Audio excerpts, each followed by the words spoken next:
বেশ, ধন্যবাদ আবির।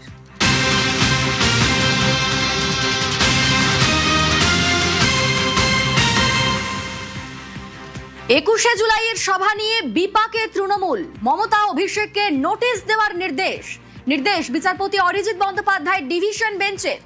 আমাদের সঙ্গে সরাসরি অর্ণব রয়েছেন প্রতিনিধি। অর্ণব, কি পর্যবেক্ষণ ডিভিশন বেঞ্চের, কি নির্দেশ? দেখো, 2018 সালে বিচারপতি অরিজিৎ বন্দ্যোপাধ্যায় যে বেঞ্চে ছিলেন সেই সময়তেই এই নির্দেশ দেওয়া হয় যে কলকাতার মূল গুরুত্বপূর্ণ রাস্তাগুলির সম্পূর্ণ বন্ধ করে কোনো রাজনৈতিক দল তারা সভা মিটিং করতে পারবে না।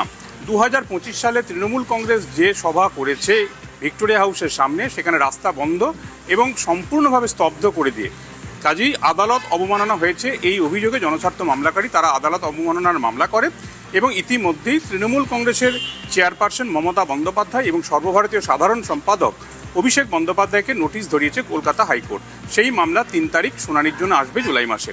এক্ষেত্রে যেহেতু আদালতের নির্দেশ মানেনি তৃণমূল কংগ্রেস, সেদিক থেকে তাদের জন্য একটা বিপাক রয়েছে। 3 তারিখে এই মামলার শুনানিতেই বিষয়টি আরও স্পষ্ট হবে। তবে যেহেতু ইদানিং 2011 সাল পরবর্তী সময়তে 2012 থেকে টানা 2025 সাল পর্যন্ত ধর্মতলাতেই তৃণমূল কংগ্রেসই একমাত্র রাজনৈতিক দল তারা এই সভা করে এসছে, অন্য কোনো রাজনৈতিক দল সভা করার অনুমতি পায়নি। দুটি ক্ষেত্রে অমিত শাহ কলকাতা হাইকোর্টে অনুমতি নিয়ে সভা করেছিলেন, এক 2014 সালে আর রিসেন্ট কয়েক বছর আগে। এছাড়া অন্য কোনো রাজনৈতিক দলকে বা অভয়া কাণ্ড যখন রাজ্য তোলপাড়, সেই সময়তেও আরজি কর নিয়ে প্রতিবাদে যারা সম্মুখীন হয়েছে তাদেরকে ওই ধর্মতলা চত্বরে ভিক্টোরিয়া হাউস সামনে যে দূরছাড়, ওই চত্বরই ঘেঁচতে দেওয়া হয়নি। 144 ধারা জারি করে কলকাতা পুলিশ সেটাকে রিগ্রেট করেছিল।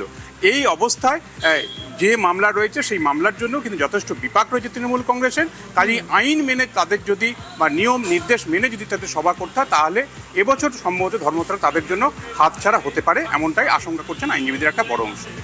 ধন্যবাদ অর্ণব।